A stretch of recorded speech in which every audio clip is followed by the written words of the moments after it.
Hello, thanks for joining us. Today I am with Richard Hawke, host and founder of It's All About the Noise.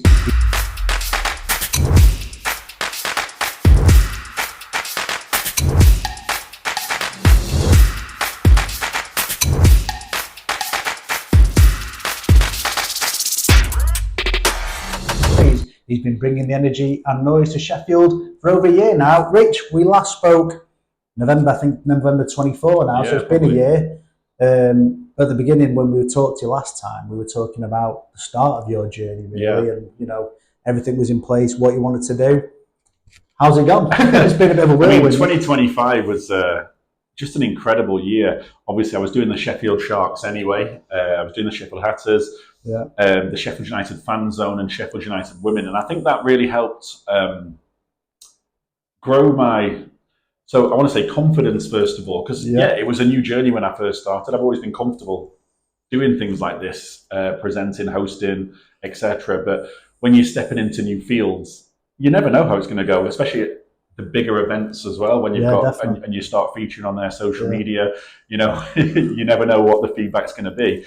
The confidence I feel has really grown in 2025, and it led on to other opportunities as well. I think doing these events have been brilliant for me, and it opened a lot of doors as well. So it's not just stuck to the sporting side. It's opened doors to do lots of other things as well. We'll talk about the journey, the other things that led on to it in a bit. But so far, how would you describe your own journey in your own words?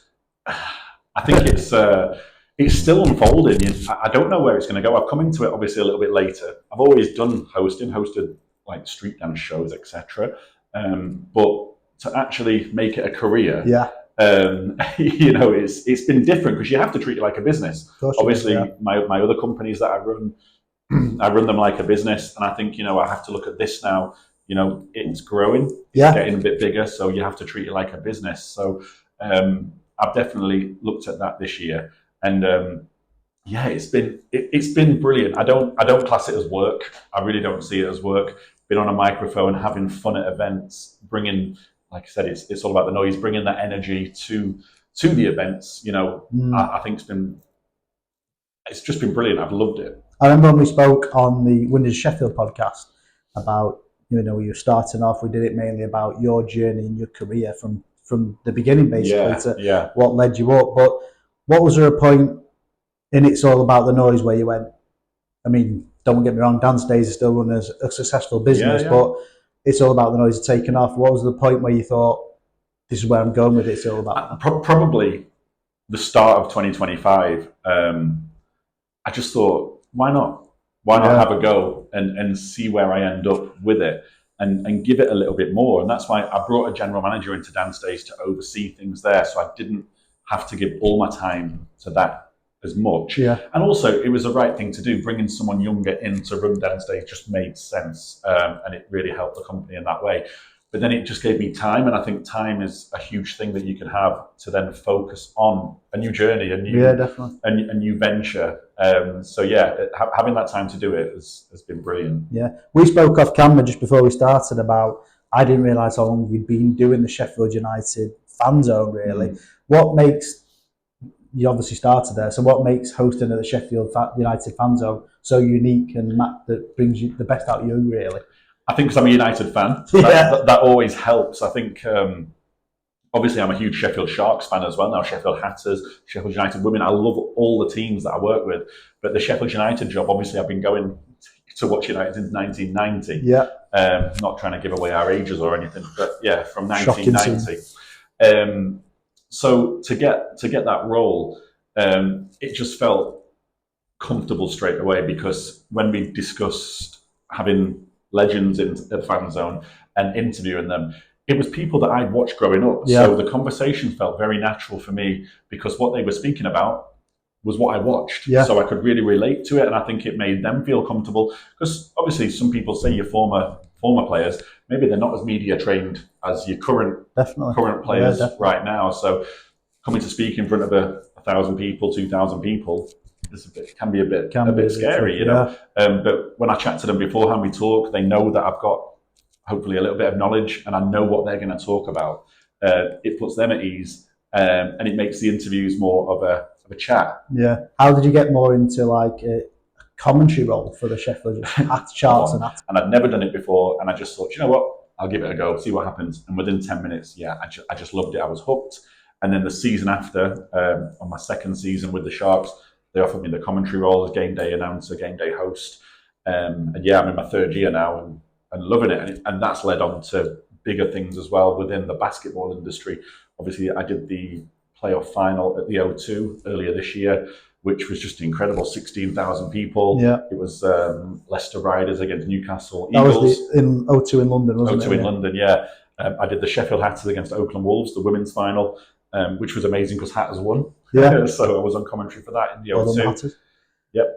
And then, the next game was Leicester against Newcastle. Did the commentary for that game. Went really well. Got good feedback. And there's obviously going to be people out there that who go, how can presenting a fan zone and then do commentary? Like there's obviously people who go from a broadcast. People think there's people in broadcasting backgrounds who go into commentary. Yeah. How did you evolve into the commentary side? What was that? Was that hard? Do you know what? I think it's from football. Watching football from an early age, listening to it. Yeah. And really, when you're doing commentary, especially at basketball, it's in the arena. So we get a lot of people that come and watch that are there for the first time, and we want to bring that energy. So it's not necessarily about knowing every single rule about basketball. It's not that. It's more bringing that hype and energy to a commentary position. And, we want people leaving the arena after the game, leaving with a buzz. Yep. Even if the result's not gone our way, they've still had a great time because we have dancers there, we have on-court games, we have lots of interactive and inclusive games for the audience to get involved with. Definitely, yeah. And then my role during the game is just to, let people know the score, who's got the points, etc., but do it with that energy and do it with that hype so they feel like they're involved.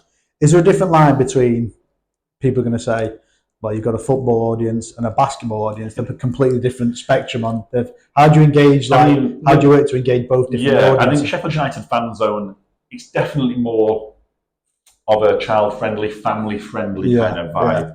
So it's not really, I think if I tried to do what I did in the fan zone in Bramall Lane itself on a match day, I don't think it'd go down that well. From the away supporters as well. Yeah, I don't think it'd go down that well. But in a fan zone environment, it works because you want to engage the families. They want to, especially like young kids coming to matches for the first time. It's giving them a longer match day experience. So it's not just going into Bramall Lane anymore, watching a game, going home. They get to maybe meet a former player, maybe meet some of the current players in the fan zone, have a chat with them, get photos. We have games where they can win prizes. It really works in the fan zone. Like I said, you've got to set the right tone, and you get that with experience. Like I said, it's my second season now doing the fan zone, so you learn just by doing, and that's kind of what I did with that. Very similar to the Sheffield United women's team, I do pitch side presenter for them, so I literally stand in front of the stand and interact with the crowd that are there, giveaways. Again, it probably wouldn't work at a men's game. Yeah. But it's just a different demographic. It's a different audience. At the women's game, it does work because we get a lot of families there. And again, people that are there for the first time, they're coming for that match day experience. Yeah. I mean, that takes me to my next question. How do you, with basketball and football, how do you control like that energy and atmosphere? Because you've got to keep it going. With basketball, the game controls it really. If it's a close game, great. If it's actually harder when you've got one team that's miles in front. Yeah. Even if it's your own team that's miles in front, it's harder because the fans know we're probably going to win. Yeah. So you want it to be a closer game. The last game I did, to be fair, the last game I did at the end of 2025 was amazing. It was close all the way through, and there was that build-up of tension. Definitely. But right up until the last few seconds of the game, you didn't know which way it was going to go. And they're the kind of games you want to commentate on because the crowd dictates how it's going to go. Yeah. So let's just say that's brought us up to date with the football and the basketball side of things. Yeah. Let's paint the scenario. And I still remember you calling me one day on this. You laid at home, the phone rings. You say, there's an opportunity to go to Saudi Arabia. Yeah. And it's someone from Matchroom. You say, oh yeah, I'll be interested. You put the phone down. What was it, a couple of days later? And you're off. Yeah, it was very fast. It was a bit of a whirlwind, that one. I'd just done the playoff finals at the O2, like we mentioned earlier. Yeah. I worked with an amazing production team there. And it was actually them that put me forwards for the role in Saudi Arabia. It was actually MC for the World Pool Championships, which was Matchroom Pool and Sky Sports, and streamed on many different platforms as well around the world. So it was an amazing experience. But yeah, it just came so quickly. Would you be interested? This is what you'd be doing. Okay. I think 4 days later, I bought new suits and I was on a plane and off you go. What were your first thoughts when you think I'm going to be working international? Well, we laughed about it, but it is working international. No, it is. It is. It was. I mean, the one thing was I don't really like flying, so that kind of put me off a little bit. But you got over that because you think, you know what, the rewards are going to be so much bigger by doing it. But it was. I just had to kind of relax and just go, you've been asked to do this for a reason. Was I perfect? Probably not. But if I did it again, I know, doing it now. I think every level you go to, like with everything I'm doing now, I'm comfortable with. I can go and just do it, and I feel natural with it. When you make that next step and do something different, like you said, with TV work, etc., you look back and you go, oh, there's some great bits there. Ooh, I would have done that more there. And then you watch other people. Because it was so quick, I didn't really have a chance to revise, shall we say. Yeah. It was literally, get there, be told how it was going to work, this is what you're going to say, off you go.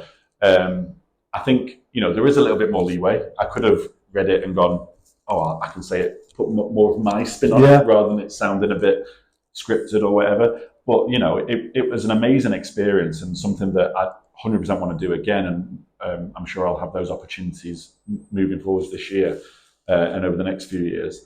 But yeah, there's definitely things I would do differently, but you have to have a first time at doing something. Yeah. What were the challenges? Because, Saudi Arabia, it's a completely different culture. It's a different audience. How did would you say, adapt your presenting style for that kind of... Again, it's different to fan zones, isn't it? Very different. Obviously, it's not as much hype. Yeah. But I feel I could have probably done a bit more of that. But you don't know. It's like I said, you're dipping your toe in and having a go at something. Yeah, you feel under the spotlight, don't you? Yeah, I think I'd rather just do it right to start with, not make any mistakes, than go all in with amazing energy, but say the wrong thing or mispronounce a name and things like that. And over there, it was really important that, especially when you had the dignitaries from like the royal families, etc., you've got the names right. It was really important you did that. So. And you'll learn the introductions. If you've not seen the video, Rich, introducing the presentation. Hey, I got it. I practiced that quite a lot. But I think it was more important that I just did the basics. I did the right thing. I mean, I probably could have done more. But you always look back and critique yourself and go, I probably could have done something else there. But as a first time doing live TV, which it was, especially after my first couple of rehearsals didn't go great because microphone didn't work on one, the comms weren't working. So it was literally looking at a cameraman, he'd go 3, 2, 1, go. And you were in. Yeah. And the final rehearsal we didn't even do. So the next time I actually did it was live. Yeah. So, what did the whole experience teach you? You come away from teaches you about yourself being a presenter. Would you say? Yeah, I think you have to be able to. I am very varied. I've met a lot of people that are in this world, and they might just do basketball, they might just do football. I think it's important that you can do a variety of different things. So going from hosting live on TV to hosting a bingo night, do you know what I mean? But I think you have to have those skills in place to go and be happy to do everything. And I'm happy to do everything. I love being on a microphone. I love where this journey is taking me because it's opening doors for people to approach me and go, oh, we've got this event going on. Would you fancy me to host it? And it's been charity events, like I mentioned, a bingo night. And honestly, it was one of the best nights I've ever done. Yeah. That was in Sheffield, not in Saudi Arabia. No, that wasn't bingo night in Saudi Arabia. I had to give you high kudos for that. No, that was in Sheffield. So, Rich, looking back, what would you say have been the standout moments, the highlights of the year for you so far? Obviously, my live TV debut was fantastic. No one can take that away from me now I've done it. And I loved it. It was great. The playoff final at the O2, that was incredible. 16,000 people there, and that was just immense. And I'll be honest, I didn't feel nervous, and I think it was because I mentioned, I felt comfortable in that environment. I'm doing the commentary. I actually, when I got asked to do it, I was just excited from then. And when I got there, I just couldn't wait for the games to start. So that was a massive highlight. I did a little bit at the Box Park in Wembley before the playoff final, Sheffield United against Sunderland. Looked immense, that atmosphere.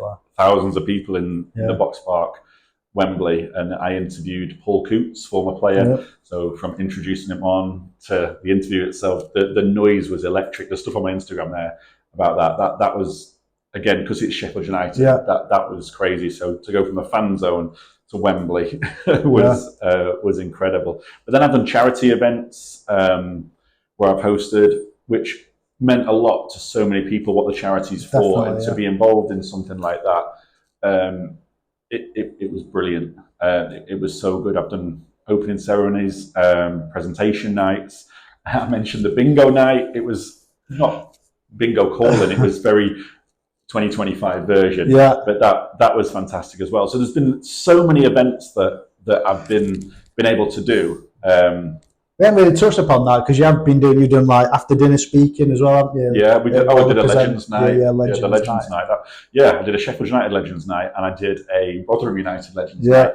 And the Sheffield United one was a lot easier because obviously I knew that we had Tony Curry, Chris Morgan, Paddy Kenny, and Robb Kozluk. So 3 out of the 4 were my era growing up. So that was amazing. I could roll with that, understood what they were talking about, and I could talk back and interact.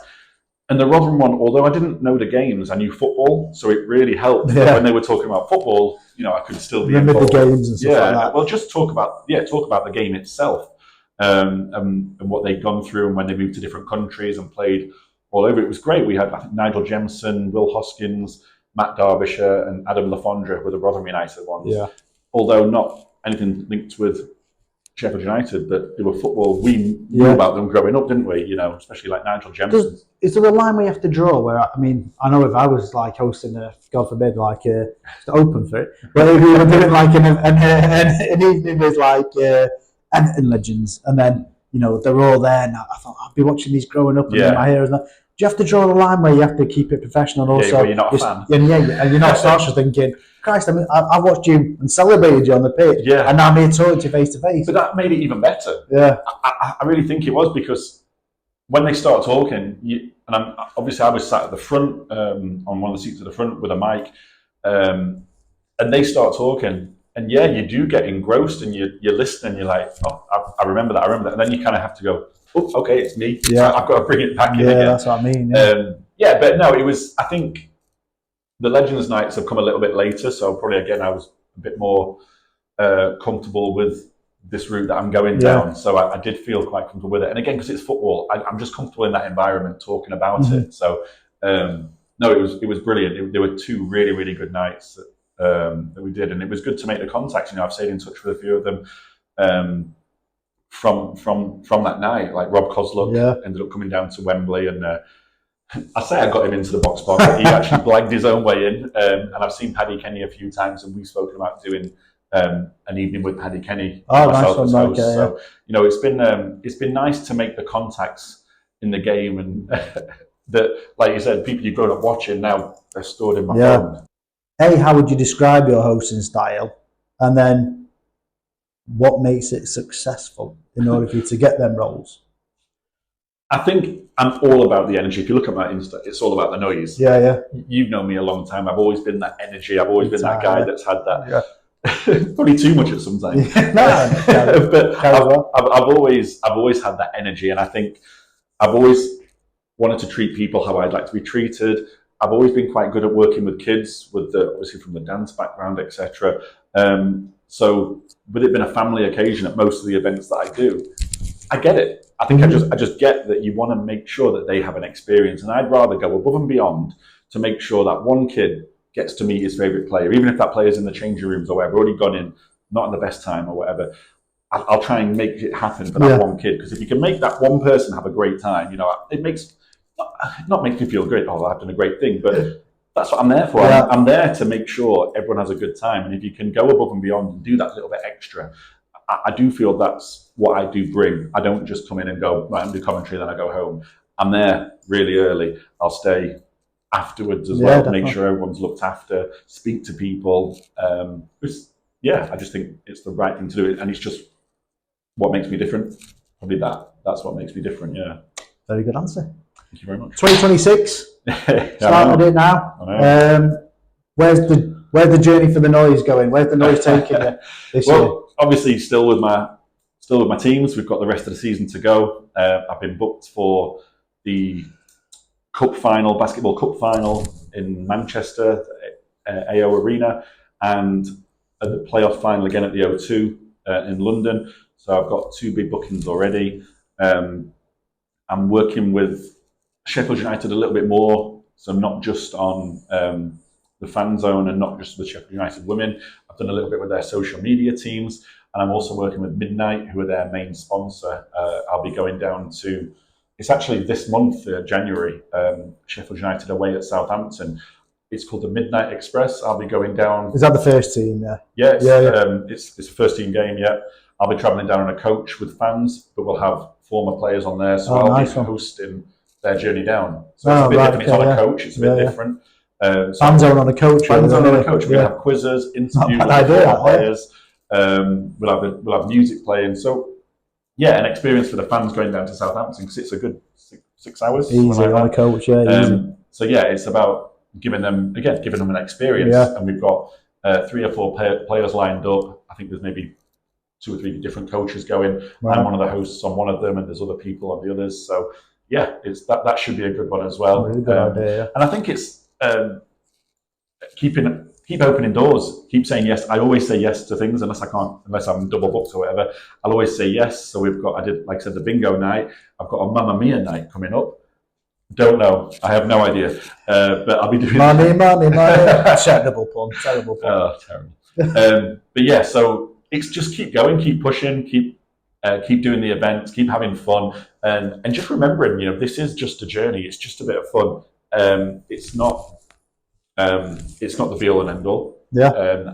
And I think, because I'm in that position where this is just like a journey that I wouldn't say just starting anymore. It is a career now. But just enjoy it, love it. Don't take it too seriously. Don't take yourself too seriously. That's a big thing. And just keep having fun. What any dream events or any dream organisations this year you say, John, I'd love to be there. I'd love to work with them.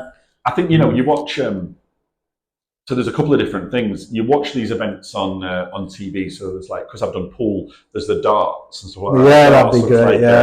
A crazy atmosphere. I'd love to do that. I had a bit of a taste of it. I did the boxing at the Sheffield Arena. Boxing. And I was on the DJ booth. There was a DJ, and then I was next to him. So I was like a bit of a hype guy. And the energy there was fantastic. And you think, it looks like that could be what it's like at the darts. But also there's, I've been to a few music concerts and stuff like that. Before the gig starts, there's people there. Yeah. I'd love to be like the warm-up guy for something like that, just going on, creating some energy, introduce the act on, might only be for a minute, 2 minutes, but that would be something really cool. A sold-out arena, just going on, get everyone hyped, introduce them on, come off, that's my job done. Something like that would be amazing. Pick one out of everything you've done. Highlight of the year. You have to pick one. Say one. Highlight of the year. It's got to be making my TV debut. Because like I said, if it never happens again, I've done it, and I've done it in my first real year, shall we say? So that was fantastic. And flying on a plane, actually getting there. There you go. That's it.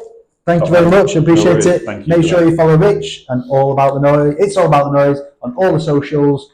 Thanks for watching, and remember to enjoy the noise this year. Thank you.